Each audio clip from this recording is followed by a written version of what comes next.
Welcome to Le Mans. We're ready for the start of the 2009 24 du Mans. It's the centenary of the ACO, the Automobile Club de l'Ouest, that organises the world's greatest endurance festival. And for this weekend, we are, of course, in the southernmost county of Great Britain, the Département de la Sarthe. Hello, everybody. Welcome to live, uninterrupted and exclusive coverage of the Le Mans 24 Hours on Eurosport, Eurosport 2 and Eurosport Player. For those of you that do not get Eurosport 2, Eurosport Player is your option when we move off to do other things on the main Eurosport network. It is hot and sunny here in Le Mans for the first time this weekend, and it's a Peugeot that sits on pole. Stéphane Sarrazin, the man who set the fastest time in practice, even though apparently neither Peugeot nor Audi teams were actually shooting for pole position. We had a chance to catch up with Stéphane Sarrazin and the amiable Frenchman, race driver, rally driver, and now hopeful Le Mans expectant. The starting grid of Le Mans, we have the chance to be with the poleman Stéphane Sarrazin. Stéphane, vous avez fait un temps incroyable hier, Paul, plutôt content j'imagine. Ouais, c'est clair, ça fait plaisir d'être en pole. Justine talking to Stéphane Sarrazin, saying great time, you're very happy. Yes, the car's been very good, we're well prepared for this race. We're going to start in front of the Audis. Obviously, for 24 hours we will try and stay there. The big question, why aren't you starting? Well, we got three good drivers. I did the qualifying lap, so it's somebody else's turn.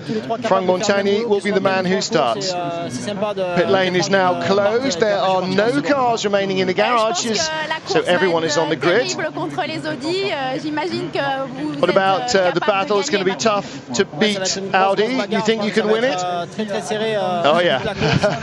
It is going to be a hard fight, no question. It'll go all 24 hours. We'll be fighting 100%.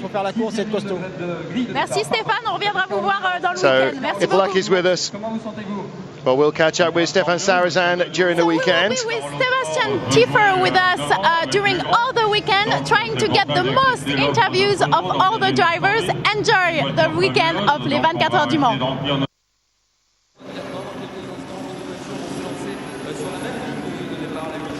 So Justine and Sebastian will be with us on the grid and through the 24 hours in the pit lane as well. We've got a lot of coverage to get through. Going to take a quick commercial break, the first of this first broadcast of 24 hours of Le Mans 2009. Stay with us.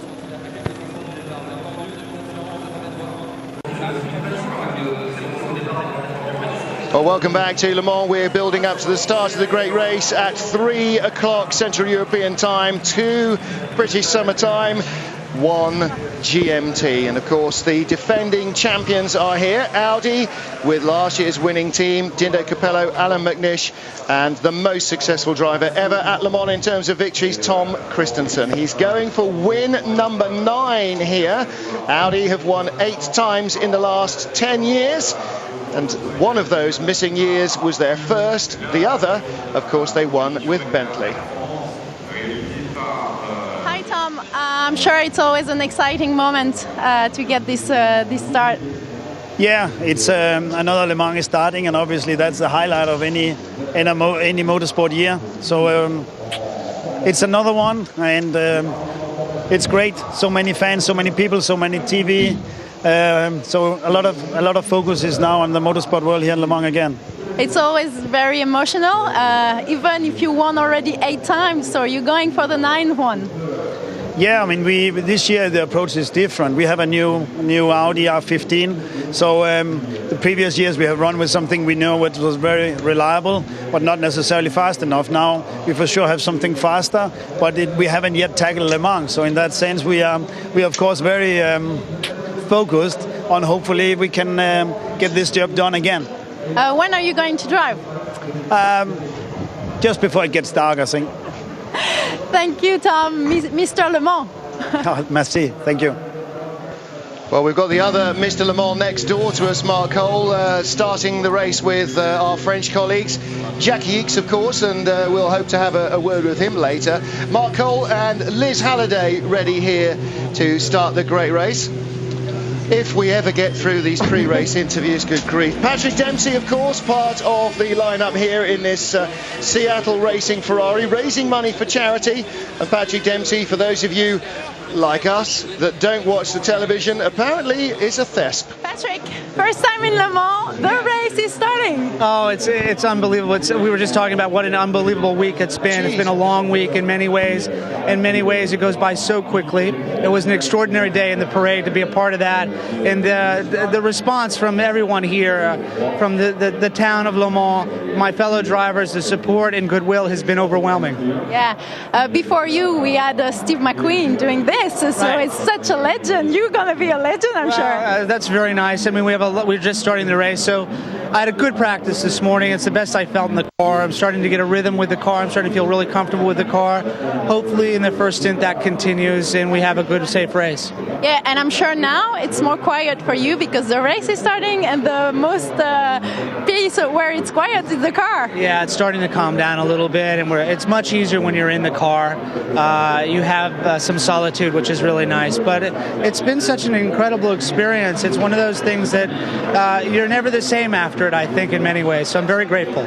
Thank you, Patrick, and have a good race. Thanks very much. Thank you. Well, Patrick Dempsey, arch car fan, but also from our heat correspondent Liz Halliday, we believe he's in some medical drama of some kind, is he? yeah. For our older commentator here that doesn't watch TV, yes, is he of course. In a popular beat combo? I'm quite confident that every single person probably watching Eurosport right now has seen him in Grey's Anatomy. Anyway, Patrick's a lovely guy, really dedicated to his motorsport, and he just wants to be here to focus on driving and doing the best that he can, really. And I think he'd really like to make this a big part of his career, his motorsport. So we wish him all the luck, and I think he's going to have a wonderful time in his first Le Mans. Well, he's certainly, as you know, if you can remember from your first Le Mans, he's had a bit of a baptism, hasn't he? There's no easy way of easing yourself into Le Mans. It's just such a big thing for a driver to do first time. Yeah, it's just such a huge experience, and you're so aware of the history of what Le Mans is, and you sort of first set out onto the Mulsanne straight, and you think, my God, I've arrived. It's really happening, and it's just incredible. So, just thinking back to my first stint at Le Mans, I'm feeling the excitement for the 30 rookie drivers that we have here today. I think they're going to have an amazing time, and the sun is shining, which always makes it easier for their first stint out. And hopefully, as the race goes on, they're all going to settle in and get used to the traffic and what Le Mans is. So, Mark, for us, it's the 70. Well, not for us. It's the 77th. It's the 77th running of this race, and after last year's absolute epic race between Peugeot and Audi, it does not look as though this is going to be any less exciting. No, it feels like the 77th, doesn't it, for us? But 258,000 spectators last year, more this year. The ACO is telling us all the tribunes, the grandstand seats were sold out in March. They've built more tribunes. One little thing, Tom Christensen, we heard from a few minutes ago, he was invited to one of the Danish enclaves the other night, campsite. 9,000 Danes in that campsite, but 25,000 Danes in all, and 75,000 British. That's the figures we're getting. That shows just the scale of this race. This is a global event. Jackie Ickx, as you say, next door to us in the cabin. He's the man who, not grudgingly, gave up his crown to Tom Christensen. Can Tom make it 9? Well, there's not much Jackie could have done unless he started racing again, was there? 6 times a winner at Le Mans in 3 different manufacturers' entries. But Tom Christensen is certainly the man with the charm here at the moment. More in a moment. Welcome back live to Le Mans. You're looking at the Peugeot HDI on the grids. They are dominant in terms of pace here. Audi struggling to stay with the Peugeot, but there is a good battle behind the diesel engine cars as well. The petrol engine cars, the Orica AIM chassis. Hugues de Schoenack bought up Courage and has got AIM engines from Japan in the back of the car, and they are facing up to, of course, the Lola Coupes, the Lola Aston Martins, the Ginetta Zytecs, and a whole host of others. Let's catch up with Bruno Senna on the grid. Bruno, I'm sure it's one of the most exciting moments in your career, maybe. I guess it's amazing. I was in the grid just before the formation laps, and the environment is amazing. Everybody's cheering, everybody's so excited about the race. So, well, I'm looking forward to my time to drive the car and see what I can do to make the team go forward. So when are you going to drive? I'm on the second stint. So Stefan does the first part of the race, I do the second, Thiago comes third, and then we repeat that sequence until the end of the race, if nothing goes wrong. Do you feel confident now with the car, with the track, everything? I think so. We have a great team. Technically, Orica is extremely competent, and we have been analyzing the data, and I think the circuit is going to come to us nicely from what we predict in terms of setup. So, it's just wait and see. We can play it by the rules a little bit, and hopefully we can overtake a few cars in front of us. Thank you, Bruno. Good luck, and I hope next year you're going to have an in French interview. Okay, 55 cars then lined up on the grid here for the start of the 77th Le Mans, but we've got a problem already. The number 14 Collis Audi, which was qualified in 14th place. That car was qualified by new team draftee Andre Lotre, Narthayan Karthikeyan, the Indian driver who dislocated his shoulder before the first race at Barcelona, couldn't take part after a karting accident. We've just heard, Martin, he's dislocated his shoulder again and will not be taking the start. Whether or not that means he's not going to race, we don't know. Well, I'm sure that the Audi team physios, not necessarily Collis Audi, but certainly Eurosport Audi physios will be working on him if they can. But anybody who's had a dislocated shoulder, and Liz, you've had shoulder surgery from equine accidents, it's not exactly the quickest thing to get over. You can pop it in, but that doesn't make it strong and it doesn't stop it hurting. So in terms of being able to sit in a prototype and hustle it round Le Mans, I think that's a pretty tall order, wouldn't you? Well, I think the difficult thing is going to be, is the G-forces he's going to be dealing with, the extreme braking forces you have at Le Mans, which is much more than you would find at any other circuit. So I think that's going to be a big question for him, whether or not he's going to be able to have the belts across his shoulders, causing that strain on him, and also whether or not he's going to be able to hold the car. I mean, granted, we have power steering, but there's a lot of G-force being generated by these cars sort of through the Porsche curves and a lot of the corners on this track. So it's going to be a big question. No doubt, I'm sure he'll do everything he can, as well will Audi, to try and get him on circuit.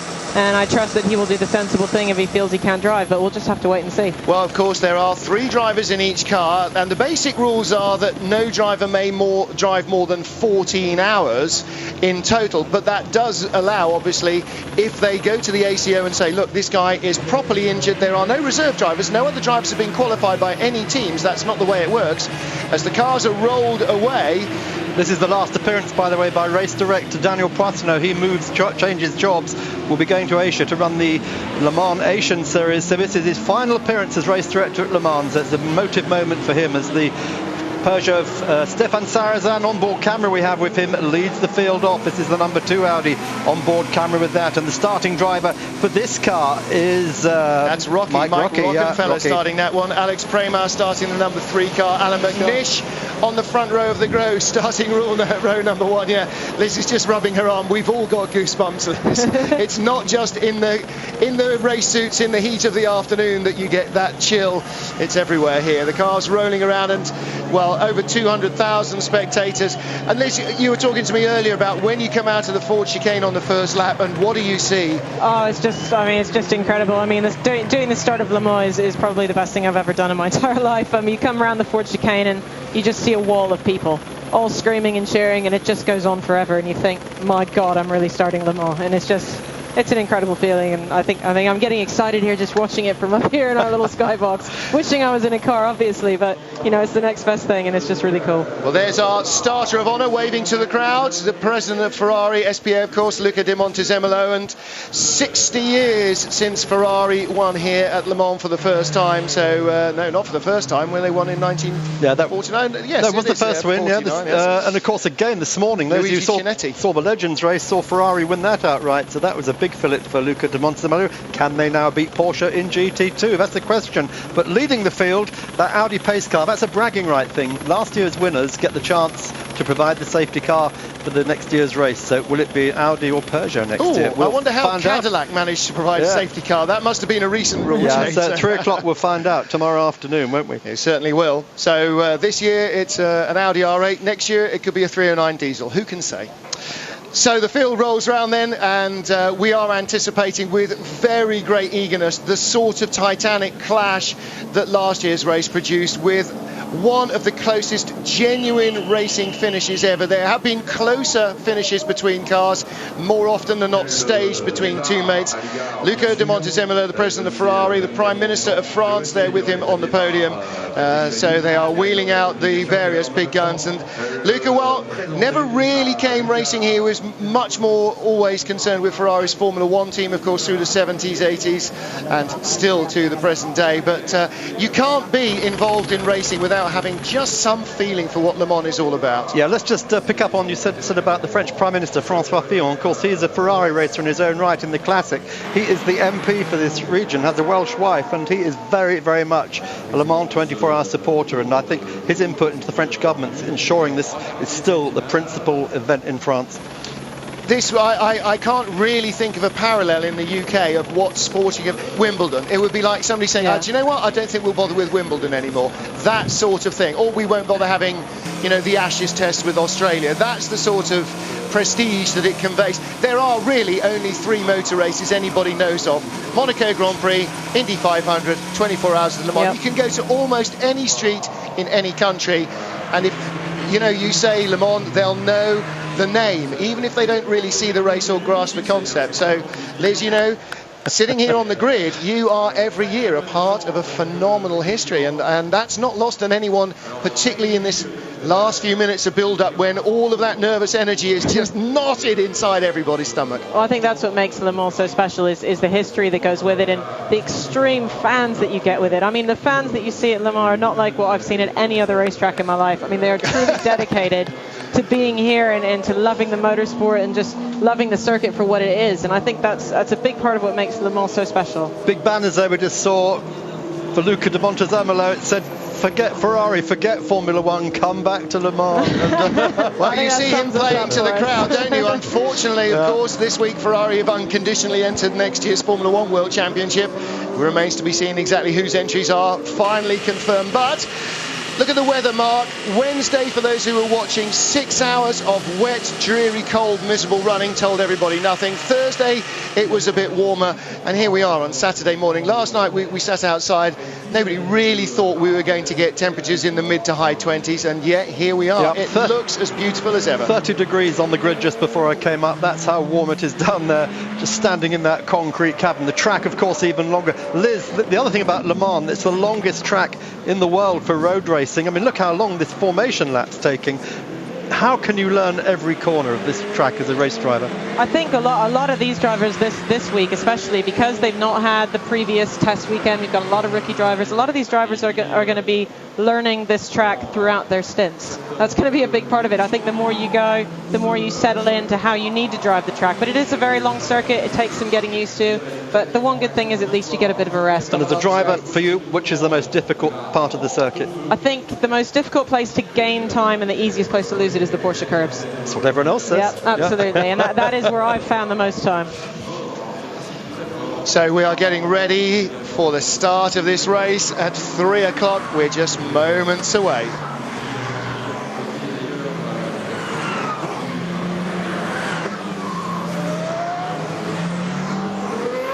Cars on the warm-up lap at Le Mans, the evocative sight as they wend their way down through the countryside, as they have done for nearly a century, from Arnage back towards the city of Le Mans.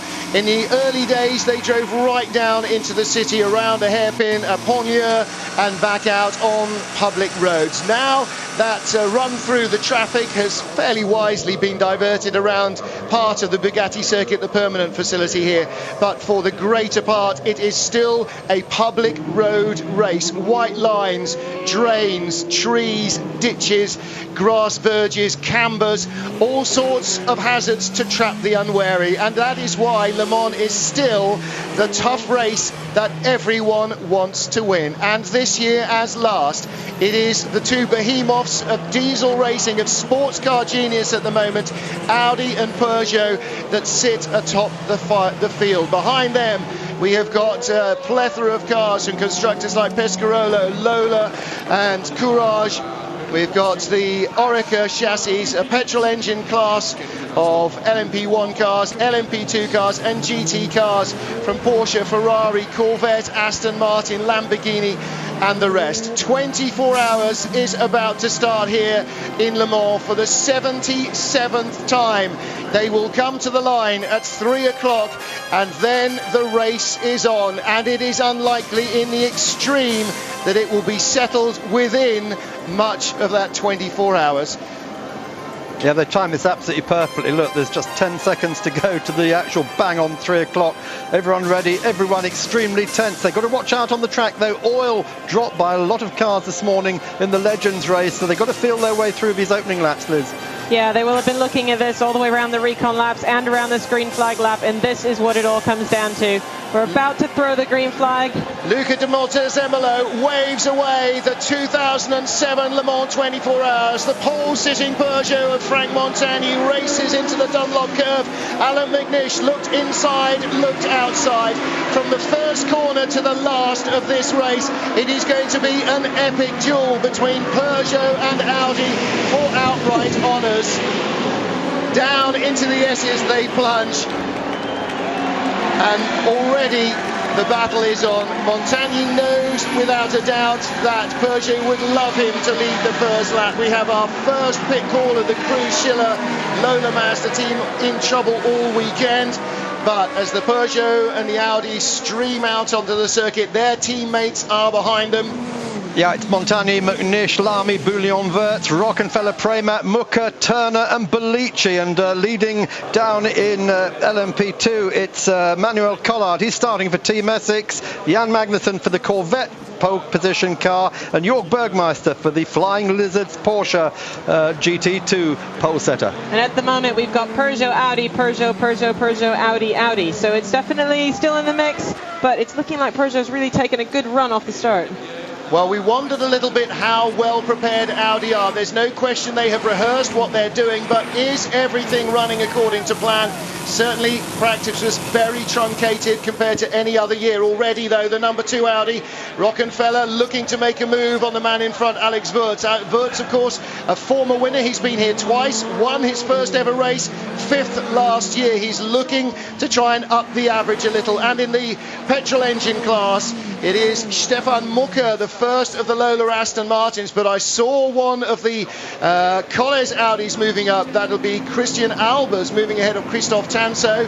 So from the first moment to the last, battle is joined, and in fact it looks like the third of the Audis, number 3 Alex Premat, has dropped behind Stefan Mucker. He's in 007, right behind 008. We're on board in car number 3. Yeah, but just look at the speed these Peugeots are carrying. They're first and second now. They're about to come third and fourth if you don't look out. Christophe Bouillon started ahead of Wirtz in the number 9 Peugeot, but he's been pushed back, and I think we're going to have 3 factory Peugeots leading by the end of this first lap. McNish is defending hard at the moment. So Montagny and Lamy first and second. McNish holds on to third at the moment, but Wirtz is menacing, and right behind him, Jules Bouillon, that lighter blue and green Pescarolo coloured Peugeot. It's one of last year's cars updated. And we hear that Peugeot are already starting to complain that the Audi was too close to the Peugeot at the start. Well, it's supposed to be alongside it, so I'm not sure how that could be a problem. I thought this was a motor race as well. It is a motor race, but Peugeot seem to be spitting the dummy at every available opportunity. Yeah. We're a couple minutes into this race already and already having complaints between Peugeot and Audi. Could this be a very long 24 hours? They will get a lot closer than that before the checkered flag comes out, and that's for certain. I think definitely, you know, what we're seeing from Audi right now, they're not panicking about the fact that maybe the Peugeot's gone in front or they've let the odd car forward, because it is a 24-hour race, and that is what Audi does best, and you're not going to win that in the first 3 laps of the race, so it really doesn't matter. You know, by the time things settle in and, you know, the pit stops start happening, I don't think they're panicking yet. So it's still Peugeot 1-2. They couldn't quite make it 1-2-3. McNish has really got into the groove now, and he's holding off Wirtz, Bouillon, Rockenfeller in 6th, Mucker in the first of the Lola Aston Martins in 7th. Well, a huge roar from the crowd. I'm sure there are a lot of Peugeot flags waving, and you saw there Alex Premat looking inside Stefan Mucker's Lola Aston, trying to take that place back. This is not an endurance race anymore. It is a 24-hour sprint. The days of the hair like Stirling Moss did in 1959 for Aston Martin, setting off at a furious pace to try and break the rivals, those are gone. If you don't set off at a furious pace, Mark, you spend the entire race trying to catch up. Yeah, and Montagne's opening lap would have been good enough for 10th on the grid, and that was from the start. I mean, how good is that? And that's a rolling start on full tanks of fuel as well. Full tanks of fuel and tyres that definitely would not have been warm enough after sitting on the grid. We have to keep in mind. Fair enough, when they go straight on, they're warm out of the oven. After sitting on the grid, they will have cooled off. Alan's still resisting the pressure there from Alex Wurz. He's just doing all he can to keep the tall Austrian off his back, but I think inevitably Alex with that coupe, and that's the crux of it. He's in a coupe. It's so much more slippery. Well, the theory is possibly that it should be more slippery, but again, Audi with a chance to completely revise the car last year went once more for the open car. So it may not be the aerodynamics, it may just be the gearing and the grunt. Might partly be that Peugeot are playing the speed game and Audi might be playing the fuel game. We'll have to wait and see how long they go on a tank of, I was going to say gas, but obviously I mean oil.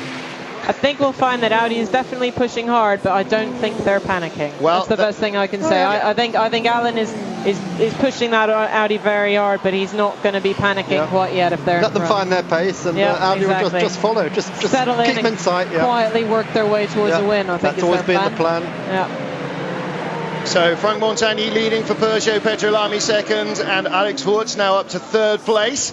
And already Lamy on another faster lap than Montagny's first, and indeed than Montagny is at the moment. The second place car, Peugeot number 7, is closing on the leader. It is 8, 7 and 9 in that order, with Alex Wurz in third. And then Jean-Christophe Bouillon in fifth position, was a second behind McNish and Wurz a lap ago. Have to wait and see what he can produce. There he is in that Pescarolo coloured Peugeot. You'll be able to identify it easily. It's got a day-glow version of the pea green helmet that Henri Pescarolo won in 33 Le Mans starts, including 3 consecutive wins for Mazda, 1 with Graham Hill and 2 with Gerard Larousse. So the first of the open cars here this afternoon at the moment is that little Straka Ginetta Zytek, Peter Hardman at the wheel of that 23 car running in 12th. All the cars ahead of him are coupes, Peugeots, Audis. I would point out that the Audi is an open car. Cool. As well. Sorry, the petrol cars. Yes, I meant. indeed, I'm sorry, the word petrol escaped me there. We haven't seen the Aston Martin Gulf cars yet, and I know millions of you are waiting just for a glimpse of these gorgeous, evocative Gulf cars. Let's have a look again. View of the start. Oh, what? He's saying that McNish was ahead at the line because the Peugeot was so slow out of the chicane. Okay. Obviously compromised their race, didn't it? Well, luckily, 23 hours and 59 minutes to go. I'm not sure there actually is a rule about the start line at Le Mans. I think if he'd been miles ahead, that might have been a problem. But since Peugeot had the lead into the first turn, I'm not sure it particularly is. I think once the flag is dropped, go. Can I just update you on what's happening elsewhere? LMP2, Manuel Collard is leading in the Essex Porsche Spider. That car's green this year, not blue. The reason for that is they are supporting the Michelin Green Challenge. We'll talk more about that later. That's due for the colour. Jan Magnussen in the factory Corvette. He's running in 29th, leading GT1. And GT2 Ferrari, much to Luca de Montezemolo's pleasure, is led by someone with similar name, Jaime Mello. And they've just gone ahead of Jörg Bergmeister's Lizard's Porsche. We're hearing that there are electrical problems on one of the Aston Martins, the 66 car. That's the Jet Alliance GT1 car, so that's one less rival for Corvette to worry about in the GT1 category in the first hour. The other car that is in problem still is the Cruise Schiller Motorsport car. They pulled an all-nighter yesterday. The crew arrived here on Friday morning and have not left. So an all-nighter the night before the Le Mans 24 hours all-nighter. Jean de Portales started that car. Hideki Noda has got food poisoning and may not be fit to drive. So Jean de Portales leaving the pit lane now, sharing with Matthew Marsh. And I spoke to Matthew earlier, and the Hong Kong-based Englishman saying it might be a long race. What am I talking about? It's already a long race, and that was only at 10 this morning. Let's just put Hideki Noda's food poisoning problem in perspective. 1959, 60 years ago, when Aston Martin won, Roy Salvadori was feeling pretty rough, but Carroll Shelby was even worse. He had dysentery. The two of them drove the whole race, both feeling very, very unwell. Still managed to take off the win. Now we're also hearing there's a puncture for the Drayson Aston Martin. Johnny Cocker was starting that one, sharing with Paul Lord Drayson and Marino Franchitti. Lord Drayson, of course, this week in the cabinet reshuffling, Great Britain appointed not only as the Minister for Defence but also for technology and innovation. So 2 portfolios and a racing career. Liz, you would think at least one of those would be more than enough for a mere mortal. Well, I think he'd actually like to be doing more of his racing career, if I'm being honest. But yeah. Oh, and one of the Collies Audis goes off in a big way. Let's see if he's missed the wall. Indianapolis. Just missed his braking point completely then. In fact, that's Marco Werner. In the R15. Yep, it's Werner. It looks as he hit the tyres hard. It looks like he has. No, it's the car number 3. That is Alex Premat. Stay in the car, Alex. You're French, you're in France. He will be towed out of there. It is a dangerous gravel trap. It's very short. They're going to tow him out onto terra firma. Dr. Wolfgang Ulrich watches. He's not looking happy. Something must have broken, surely. Let's have a look. On board with 3 into Indianapolis. This is an extremely fast corner. Brakes. Well. Okay, just as soon as he gets the apex, Liz, it goes off to his left. Something must have gone wrong there. He wasn't in control, was he? No, and he didn't see... on that corner, you would have held it tight to the right to have braked in a straight line, and he went... Now remember, this is exactly the same spot at which Dindo Capello lost the wheel well, leading 2 years ago, cost them the win. And we've seen a lot of Audis off here this weekend, haven't we? The Collis cars going off backwards, frontwards, everywhere. I definitely think something must have gone wrong there, because he never would have been that far left on that corner. As soon as he got to the apex, it just swerved out to the left on him, as if he'd changed his mind about going through the corner, and that's not something a driver of Premat's experience would do. And he's looking quite confident, almost as if he was ready to get out, like something had broken. Yeah, because there wasn't a big impact with the tyre wall. The gravel did its job. The car will survive that. Let's have a look again. Going by slower traffic. Oh, that's just from the other angle. It's quite hard to see that, but certainly he never would have been that far to the left on that corner. Wolfgang Ulrich has looked more concerned about things this Le Mans than I have ever seen him at any racetrack, and things are not going well. Now, they will always tow the cars out here at Indianapolis because it is such a fast approach. That turn into Indianapolis, you're coming at the fastest speed of anywhere on the circuit, and there's very little room for error, Liz, as you know, so they will always tow you out. Never get out of the car when you're at Indianapolis. It's the straightforward rule. It's such an incredibly fast approach there. I mean, it's going to be barely a lift, I would have thought, with some of these cars. You know, you're approaching in sort of 6th gear into that, with a heavy braking down to 3rd gear to make the left-hand turn. So he's still got his steering, hasn't he? So that's good. He is checking everything, but I wonder if something on the suspension broke, possibly, or... Yeah, just while we're looking at that, Richard Dean in the factory, Ginetta Zytek, he's in the pits at the moment. The number 6 car that started in 15th place is currently in 18th, but they're in the pits. 320 km/h 5th gear approach to Indianapolis in the Audi, so it is as flat out as they get around here. And 100 metres on is that gravel trap. He got round most of that right-hander, but just carrying so much speed. Now, our colleague Chris Parsons has just pointed out to us that Tom Christensen had a jam throttle this morning when a cable got caught up in the pedal box. One just has to wonder, could anything like that have repeated itself? Well, he's back on track at the moment, rejoining and wending his way back. Peugeot 1, 2, 3 and 5. So 4 HDI 908s right up at the top of the timesheet. So at the moment, Alain McNish lies 4th for Audi, but this is our race leader, car number 8, Frank Montagny. Now, we've already, of course, talked a little bit during qualifying about the ACO making changes, particularly to the diesel cars, to try and slow them down. They wanted a lap time no faster than 3 minutes 30. We are already lapping 3 minutes 25, just 3 laps into the race. So they have singularly failed to slow the diesels down very much in race pace. Qualifying was a lot slower than the 3 minutes 18 of last year, but the race pace barely any difference at all. And we hear that KSM Lola is again on its way into the pit, so they're not having a good start to the race. We're only a few laps in, and they've already, this is their 2nd pit, really. Engine cover has now come off. They have not completed a flying lap at all. Joan de Portales went out, came right back in. So yes, it's going to be a very long week. A very long weekend. It already has been. They haven't slept since Thursday night, and it doesn't look like... Well, actually, if they can get the car fixed, they won't get much sleep. If they can't get the car fixed, they may be gone to bed before supper time. Into the pits finally comes the number 3 Audi. Riding on board again, down to Indianapolis, 250 miles an hour almost. And Liz, the way it twitched away from him, no question that was not driver error. I mean, in that particular corner, you stay right because you have to make the left. So you would stay right, brake in a straight line before making the left. So there's no way he ever would have been off to the left. Minimal damage on the car from that biff with the wall. They will change that.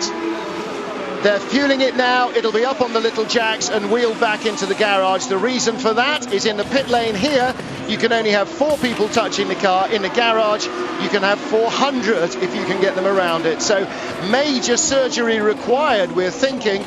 The nose is the first thing, off it comes. Now the mountings will have stood up to that bump, hopefully without too many dramas. This is where we will see the skill of Audi and see how fast they can decipher what's happened, get the car back on the track. This is what they do best. They will have trained for this. They will have gotten ready for any eventuality that could happen. So I'm confident they'll be as fast as they can be. I mean, we talked to Audi about how quickly they can change an engine, for instance. It's massively complex. 1 hour they could do it. It's incredible. It truly is. So they will be ready for this. Okay, let's get down to the pit lane, see if we can find out what happened. Our reporters with Romain Dumas. Avec nous, est-ce que vous savez ce qui s'est passé? Can you tell us what happened? Alexandre s'est plaint de quelque chose, mais on ne sait pas encore. C'est pour ça, à mon avis, il va examiner Alex complained about something, wasn't sure. He's obviously not on a headset. Il a parlé d'avoir perdu un peu le travail. Checking car out in the pits. Maintenant, vu qu'il était gêné avec la Stone, on ne sait pas si c'est parce qu'il a. Sounds like a bit of the power steering was causing problems. So not sure exactly what it is at the moment. Might have been a bit of pickup on the tyres, he's suggesting. Pour moi, pas vraiment. C'était déjà très rapide en essai. Peugeot quick, is that a surprise? No, not for me. Vous avez vu en ligne droite, il passe assez facilement. They were quick in qualifying, so we're not surprised at all. But it is a long race, 24 hours to sort it out. The race has barely started. But Romain says, no, if you stop every 3 laps, you're going to be in real trouble. We'll see how it works out with the strategy, teams and so on, with the tyres. But it's a 24-hour race. We'll have to wait and see where we are tomorrow. Well, I think, Mark Cole, you can say without question, this will not be the only car that has a problem. One of the factors of having such stiff competition for Audi and Peugeot is that mistakes happen and accidents happen and things break that they don't if you're taking it a little bit less frenetically. And their problem with the Audi is on the power steering systems, if it is a power steering failure, is that it's buried so deep under all the front end there. Difficult to get to. It's not a part you'd even imagine you're going to have to change or look at during the course of the race. But of course, this is the secrets of Audi's success. They don't just think about the things you're likely to need to change, they rehearse changing everything. And out the back of their 3 garages, the workshop area they've got there is exactly to the millimetre the same as the workshop area in the race shop. Everybody knows where everything is. There is no possible failure on the car that is not rehearsed. It might not be quick, but they know how to do it, and they will go and get the steering rack box if that's what it takes. Car is out, so they are content that there is not a major drama with it. But with electric power steering, you have to worry that it might just have been a little glitch that twitched him offline.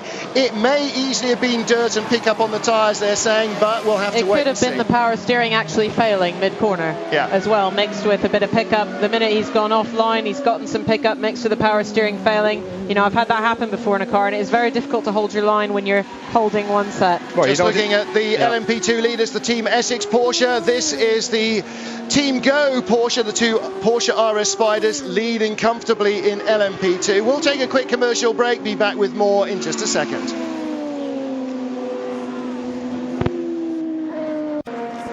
Welcome back live to Le Mans, where the early minutes of the 24 hours have been anything but trouble-free. Looking there at one of our LMP2 contenders. 4th in class, Tommy Erdős, car number 25. 3rd in class, right in front, Johnny Kane, 2 long-time rivals and both very experienced Le Mans drivers. Johnny Kane in one of the speedy Subaru Lola Coupes, and behind him in the RML car that had a pit lane crash with one of the Gulf Aston Martins in this morning's warm-up and damaged its floor.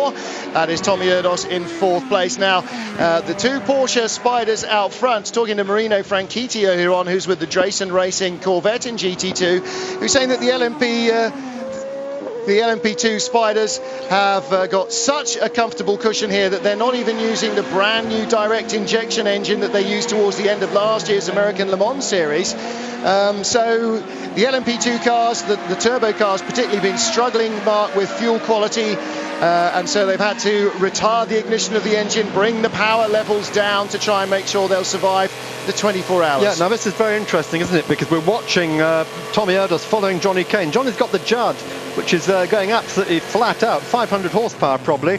Tommy is probably down to something like 475, maybe 470, but he's staying with him all the time. That is very, very impressive. So AER have obviously got on top of that fine balance between saving the engine and losing power. They've had no problem at all this time throughout qualifying, throughout the practice nights. Yeah, they go to the Le Mans series, had two failures immediately. So it's all in the luck of the draw. Some of that might just be a testament to Tommy Erdős' driving as well, because you know, with the turbo cars, if you need to dial them down a bit at Le Mans, you've really got to work very, very hard. I mean, when I drove a turbo car here, a lot of the time, you know, we had to take the anti-lag off and not use first gear and things like that, and you've really got to work to keep the revs up through the corners, and it's very difficult to pass things like the GT1 cars and such, because you don't have so much push out of the corners. So I think that's a testament to Tommy Erdős' driving as well. We were just on board there for a moment with Jan Magnussen, our GT1 class leader. Teammate Ollie Gav was right behind. First scheduled-ish pit stop after 24 minutes. That is for Christian Albers, that number 15 Audi R10 TDI, one of last year's fleet of Audis run by the Eurosport factory team, and Colin Collins and the team running two cars here.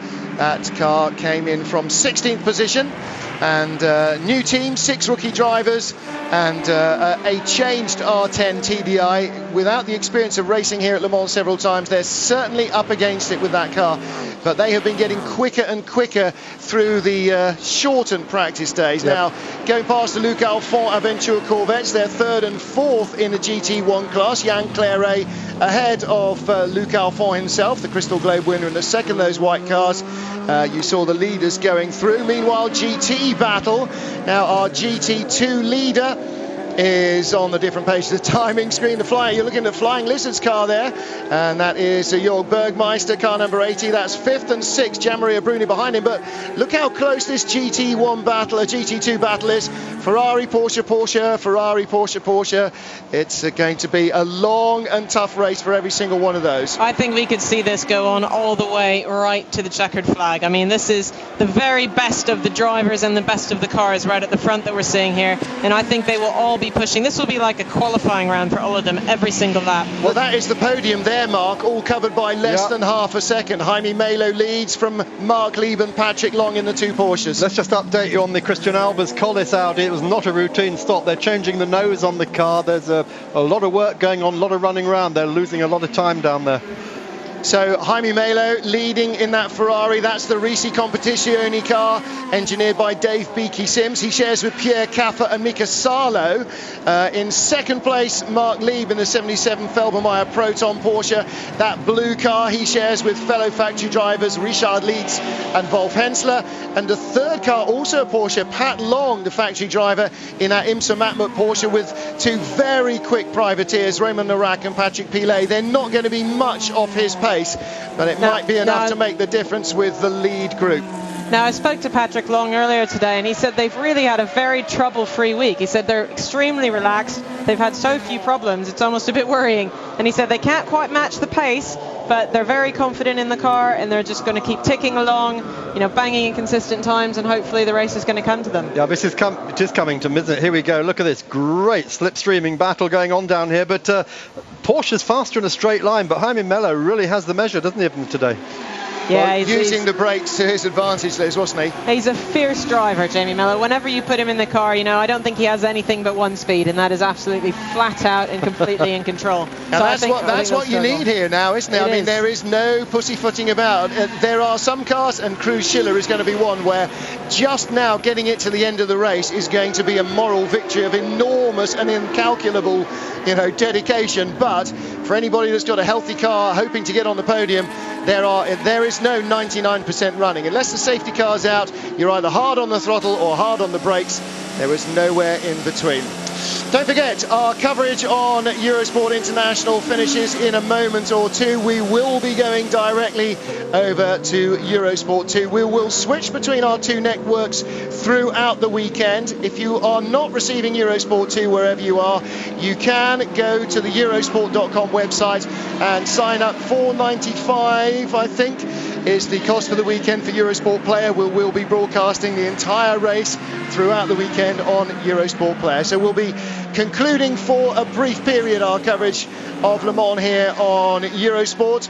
We're going over to Belgium for the Dauphin Libéré, to France for the Dauphin Libéré, and at the end of today's 7th stage, we'll be returning live for an update at Le Mans. We will be on Eurosport 2 and returning to our main Eurosport coverage at 7 Central European time, 6 British time. Peugeot lead 1, 2, 3. First crack already in the Audi armoury.